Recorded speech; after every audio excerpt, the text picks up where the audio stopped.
Guys, I did it. I ran my first marathon and it was amazing. That said, I really didn't know what I was getting into when I decided to train for a marathon. So let's look into the expected and unexpected challenges that arose. Let's go. Challenge number one, time spent training. I went from weightlifting 45 times a week to training for a marathon, which was a very different training plan. The major change being a lot more running. And I wasn't really running that much to begin with. I would only take my dog on short runs because he's small. When you're training for a marathon, the majority of your training is supposed to be done at an easy pace, meaning you are supposed to keep your heart rate within a certain interval. And while you might be able to run faster, you're not supposed to. This is a book that I use for my training plan, and looking at it during my peak training, I was running between 50 to 60 miles a week. I was meant to run them slow, which means they took a lot of time out of my day, sometimes 3.5 hours if I was doing hills, which I had to because I didn't look at the course that I was subscribing to, and obviously it had a lot of hills, lucky me. Side note, make sure you look at the course before you subscribe to your race.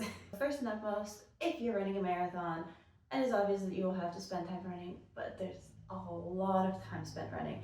And it is misleading because when you start your training plan, the runs are short, they're very manageable. As you get to peak training though, it takes over your life a little bit, especially if you have a regular 9 to 5 job and you have other responsibilities. It becomes a little bit more difficult to make time for that training. However, you want to make sure that you do, or you'll be stuck on race day underperforming and not reaching your goal, which is okay, but just so you know, those are the consequences. Number two, time spent at the gym. I went from 4 to 5 times a week to, let's be honest, not really going much. That had to do with the fact that running burns a lot of calories and I was always tired. It is actually ideal for you to also be going to the gym when you're marathon training, usually once or twice a week, and that helps build muscles that then you will be using during running, and running becomes easier. But I couldn't get over that hill. So take into account that while you're marathon training, you are technically also supposed to be going to the gym and lifting weights. You're definitely going to have lighter weight exercises, sometimes just body weight exercises, really, but it does help getting them done. Learn from me who didn't do it. Definitely wish I had, but also know that I really didn't have it in me at the time to go more than I did, and that's okay. Number three, let's talk about nutrition.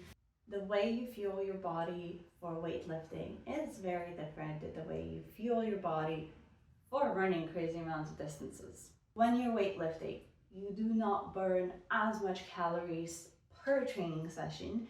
You do, however, eventually build muscle that in its own needs calories to be maintained.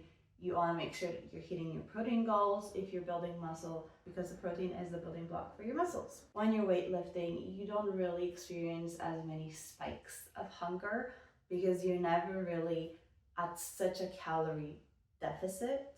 Running is different. Your body is a machine that if you fuel properly and train it properly, is able to get you from point A to point B while burning a gazillion calories. At the beginning of your training plan, you're probably not going to experience this, especially if you're doing the proper foundation building, because your runs are small. You're not going to be burning as much calories per run. As the distance gets bigger, the amount of calories that you burn gets to be a lot higher, and you can burn up to maybe 2,000 calories or more per run. When you think about it, if you're going for a run first thing in the morning, that's already 1,000 or 2,000 calories deficit at the beginning of your day, meaning that when you get home, you really need to replenish those calories. And if you don't, you're going to start feeling groggy, you're going to start feeling cranky, sleepy, unproductive, and that's not what you want to experience, especially if you ran before work and then you have a full 9 to 5 shift to do. While marathon training, you want to make sure that you fuel before your runs Did you have enough calories? Did you have enough carbs and enough fats? When you come back from one of those long runs, what helped me is have protein right away. Protein is going to stabilize your blood sugar levels a little bit, so you're going to feel less dizzy. So either yogurt with protein granola or protein shake, something that's higher in protein, and that's gonna last you the time that you need to shower, get dressed and whatnot, and then have a full meal. And that's gonna help replenish your calories and help you not fall in that sleepy state. And honestly, it took me a while to figure this out once the distance got longer. I would come home and I would always be very snappy at my partner, and I wouldn't know why. I was just, everything that everybody else did just got me upset. And once I figured out my nutrition, the difference in my mood was huge. All right, so nutrition, very, very important. Also, very important topic for running is hydration. Now, while you are weightlifting, you sweat, but you don't sweat so much. When running, especially if you're training in the summer, like I did, you sweat a lot. Like you sweat like crazy. It's just like it keeps on coming and coming and coming. So you need to make sure that you replenish not only the water that you lost during that sweat session, but also the electrolytes. So it becomes very important for you to drink electrolyte drinks. So I just got little boxes of electrolyte powder that I would mix in my drink, and on days that I sweat a lot, I'll just have more of it. And I really learned to kind of listen to my body when it needed more versus when it didn't. And it really helped me feel a lot better, recover a lot better. I'm gonna link below the ones that I use, but really any proper electrolyte drink will work. The next one had to do with weight. Now, when you lift weights, you know that you also have to do cardio just to burn energy and create deficit if you want to lose weight. So I thought, naturally, I'm gonna be running like crazy. I'm probably gonna drop a little bit of pounds. Wrong. When you're marathon training, you wanna make sure that you're not at a deficit, because your body is doing crazy distances. It needs food to recover. Being at a deficit actually not only slows down your recovery, but also increases your risk of injury. So I actually made sure that I consumed enough calories, which was one, I was not in a deficit, but two, running increases your cortisol levels, increases your inflammation levels, and you're eating more carbs, which retains more water. So there is actually a spike in your weight during your peak training. And that's what happened to me. I actually gained 4 to 5 pounds right before my marathon. I felt very fluffy, very bloaty, and that just had to do with that inflammation and with that water retention. Once I did my race and I stopped, I dropped those pounds like this. And that's just not really fat that I gained, it's just all of the water retention, the inflammation in my body. So know that you might potentially actually gain weight rather than lose weight. At the end of the day, your goal is to perform and not to look a certain way. That, however, was a surprise, and it was a little bit demotivating, and I did not like feeling like that. Now, running a marathon is a big feat, especially if you are running your first and you have never really ran before long distances and you're building up to it. It's incredibly hard. Now, I don't only mean it hard in the sense of hard on your body. I found it was quite hard mentally. I had to stay on top of all of my runs. I had to make sure that I stayed injury free. I had to make sure that I rested enough. I had to make sure that I ate enough, that I drank enough. And that's just so many things to constantly be keeping track of that it became exhausting to do anything else or think about anything else. My house became dirtier because whenever I would come home, I just want to sleep, I want to rest. I don't have the energy to spend cleaning it as much as I would usually do when I was on peak performance training. I spend less time with friends. I would tell people I'll hang out with you after my marathon, but until then, unless you are running with me or eating with me or just show up at my house, I'm not going to see you. I don't have it in me to make that extra effort. At the beginning, during the foundation building phase of my training, I thought when I'm done my marathon training, I'm going to take a week off. I'm going to keep running. I'm going to keep training. It's going to be great. No. At the end of my marathon, once I ran it, I did not want to move. I did not want want to do anything. Once I recovered, I just didn't have it in me to go back to training right away. And so it's been somewhere between a month and a half and 2 months, and I'm only going to be starting training now.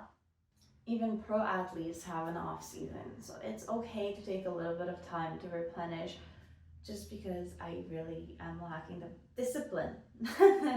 I'd used up all of my discipline. Now that I'm feeling back kind of ready for it, we're going to restart incorporating exercise. And I'm planning on doing a half marathon somewhere in spring, just to keep me motivated to work out throughout the winter.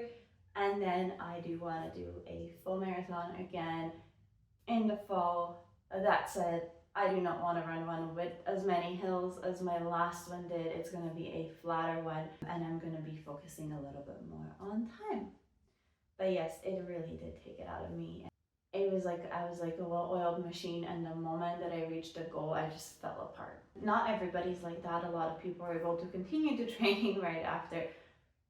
It just took a lot out of me personally, with everything else happening in my life, still having to manage a full-time job, trying to learn new skills so that I can eventually get a promotion. Another one was also injury prevention. I didn't know this, okay? This was the weirdest thing that happened to me, but I got blisters, on the arches of my feet. And while I knew I was overpronated, I didn't realize that overpronation can lead to blisters at that specific place if you're not wearing the proper socks, if you're overexerting. So that was a big learning point for me, because it happened twice, not once, twice. I had to deal with it. The first time, I didn't really take time off. The second time, because I knew what I was getting into, I did take a few days off, and I felt like that also impacted my training. And it's a lot harder to get back into training once I've taken a little bit of time off. Having the goal in the end really did help. But yeah, I just learned you can have blisters in very weird places, and that what that actually shows you is how you land on your foot. So I overpronate, meaning that once I land, I over tilt, or I put way too much effort on my arch, because my arch is too weak. And if I'm wearing cotton socks, if I'm not wearing running socks, that tends to create blisters. Running socks, that is something that I didn't think I needed, because socks are socks, but wrong. Changing my socks really helped me prevent those blisters from happening. So it was really, really wonderful. That said, having the right shoe also really, really matters. When you run long distance, not so much when you're running shorter distances, but long distance, your foot actually swells a little. So you need to make sure that your shoe has the space to accommodate for it. Otherwise it can get painful. And then you want to have the proper arch support and also the proper heel support. So there is actually a lot of theory that goes behind what shoe you should be wearing, and also for which run you should be wearing. And I initially thought you just put on a running shoe and you go. And I thought I would be okay, but that it was very extra to have all of those shoes and change them. I still don't have a lot of shoes, but I do have way more than I used to before. I have a stability shoe, I have a lighter shoe that would be for a faster run. I don't have carbon plated shoes. I'm not fast enough for it to be a actual perk and for me to be able to get the benefits out of it. So that was really unexpected, and it doesn't happen to everyone. My friend kept running with cotton socks up until the end, and he was perfectly fine. He had the perfect gait, he had the perfect shoes. It just depends on if you have some sort of imbalance in your foot, and you don't really find that out until you start using your foot a lot more. Because on the day-to-day, I don't really feel the difference, but when I'm running, more than 20 kilometers a day, then yeah, I will tell the difference. So that's what I experienced. Some of them I expected, some of them I didn't. Let me know in the comments below if you've experienced any of those on your first marathon. And also if you have any more unexpected tidbits that you experienced that maybe I didn't, that will help others on their first marathon as well. Don't forget to like and subscribe, and I'll see you next time.